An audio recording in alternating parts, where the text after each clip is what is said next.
आप live city से मुखातिब हैं। मैं अरुण कुमार पांडे, नमस्कार। अभी लोकसभा चुनाव के अब 6 महीने बचे हैं। एक और भाजपा जहां पूरे देश में चुनाव अभियान में लग गई है, किसी प्रदेश में प्रधानमंत्री, किसी प्रदेश में अमित शाह जी, किसी प्रदेश में जेपी नड्डा जी चुनावी दौरे पर हैं, उनकी चुनावी सभा हो रही है। दूसरी ओर जो भाजपा विरोधी मोर्चा बना है, अभी उसमें कई कंट्राडिक्शंस और कन्फ्लिक्ट उभर कर आ रहा है। तो जो सीटों का बंटवारा होना है, अभी वो अब राज्य स्तर पर जो बातें हुई अभी तय हो रही है। उसके पहले चेहरा को लेकर के विवाद है, और फिर जिस ढंग से वेस्ट बंगाल में और पंजाब में कांग्रेस और कहीं तृणमूल कांग्रेस से विवाद छिड़ा है, इससे एक सवाल उठ गया है कि कैसे होगा इंडिया के घटक दलों में एकजुटता, कैसे होगी। ये तो कहीं फूट की ओर अग्रसर हो सकता है, इसलिए कि वेस्ट बंगाल में अभी वहाँ डेंगू फैला है। और कांग्रेस के नेता अधीर रंजन चौधरी ने इसको लेकर टीएमसी पर बड़ा कड़ा निशाना साधा है, बड़ा जरा हमला बोला है। उन्होंने कहा कि ये स्टेट स्पॉन्सर्ड डेंगू है और सरकार वहाँ पूरी तरह फेल हो गई है, महामारी का रूप ले लिया है। कल ही वहाँ कांग्रेस जनों ने मच्छरदानी लगाकर प्रदर्शन किया विरोध स्वरूप, और उसके जवाब में तृणमूल कांग्रेस से भी हमला बोला गया और कहा गया कि अब ये इंडिया जो मोर्चा है उसमें कांग्रेस है तो उसको लिमिट में रहना चाहिए।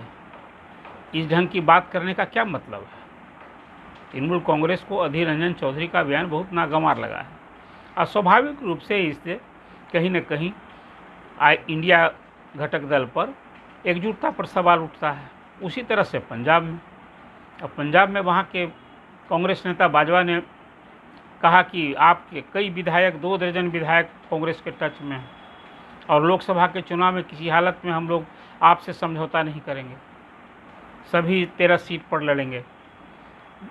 दिल्ली में उसी तरह से कांग्रेस को कबूल नहीं है आपसे दोस्ती। तो इसके लिए कांग्रेस नेतृत्व के लिए भी परेशानी है कि इन 2 प्रदेशों में किस ढंग से पार्टी के हित की कुर्बानी देकर और आपसे समझौता करें।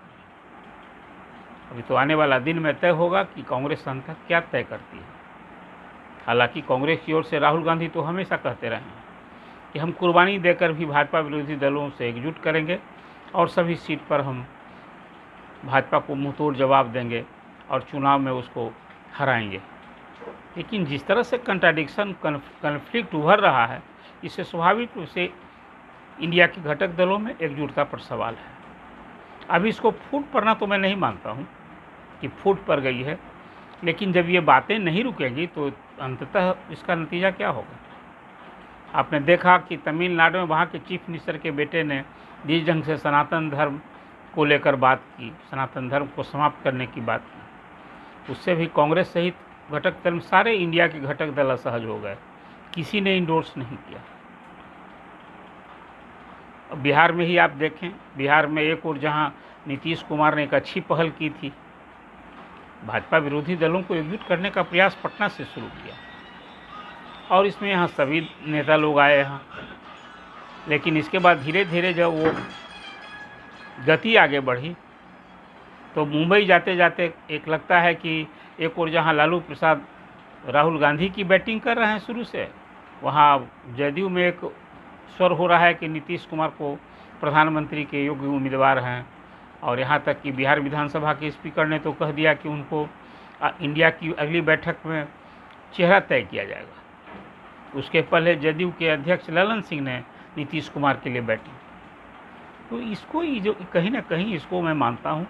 हालांकि हर लोग अपने दल के नेता को प्रधानमंत्री के चेहरा के रूप में दी, इसलिए शुरू से ही कहा जा रहा था कि आखिर नरेंद्र मोदी के खिलाफ इंडिया जो घटक दल है उसका चेहरा कौन होगा। सीताराम येचुरी ने तो कह दिया है कि चुनाव के बाद चेहरा तय होगा, और शरद पवार तो प्रारंभ से कहते रहे हैं पहले चेहरा की बात छोड़ो, आप लोग एक साथ चुनाव लड़ो।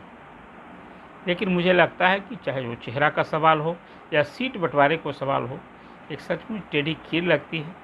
और अंततः फिर क्या होगा, अभी तो जिस ढंग के इनर कंट्राडिक्शंस बयान से जो उभर रहे हैं, उसे एकजुटता पर तो सवाल अभी से ही उठना स्वाभाविक है। अब ये इंतज़ार करना होगा कि आगे क्या होता है। लेकिन जिस तरह की बयानबाजी इंडिया के घटक दलों में हो रही है, आज जो घटनाक्रम हो रहा है, हर लोग अपने नेता को प्रधानमंत्री के रूप में देखना चाहता है। कांग्रेस में भी इसी तरह की बात है। आप क्या सोचते हैं? जिस तरह से कंट्राडिक्शंस और कन्फ्लिक्ट उभरा है, आपको लगता है कि आईएनडीए एकजुट होकर भाजपा को मुकाबला दे पाएगा? क्या बिना चेहरा का चुनाव लड़ना, प्रधानमंत्री के बगैर चेहरा को आगे किए हुए नरेंद्र मोदी का मुकाबला करना, आपको लगता है कि ये बराबरी का कहीं मुकाबला होगा? कुल मिला जुलाकर जो अभी एक तस्वीर धीरे धीरे उभर रही है पंजाब में, वेस्ट बंगाल में, अब बिहार से भी आप कहें,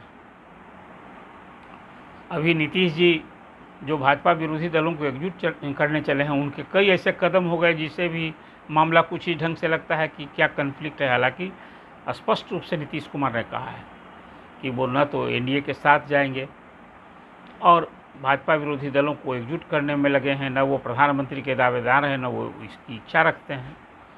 तो अभी तक तो नीतीश कुमार जो बातें कह रहे हैं, ये सवाल उठाना मुझे लगता है कि कहीं से उचित नहीं लगता है कि नीतीश जी फिर कहीं इस पाले से उस पाले में जाएंगे। लेकिन जब हुई ये चर्चा हो जाती है, इसलिए मैंने कहा कि अभी आईएनडीए में कई ऐसे बिंदु उभर रहे हैं नित्य कि जिससे उसकी एकजुटता पर कहीं ना कहीं सवाल तो उठता ही है। आप क्या सोचते हैं? जिस तरह से इंडिया के घटक दलों में कन्फ्लिक्ट दिख रहा है, बयान की बात हो रही है, पंजाब और दिल्ली, वेस्ट बंगाल में जो बातें हो रही हैं, आपको लगता है कि ये कहीं ना कहीं चुनाव तक सीटों का बंटवारा सही ढंग से हो जाएगा? बिहार में तो मुझे कोई बहुत मुश्किल नहीं दिखता है।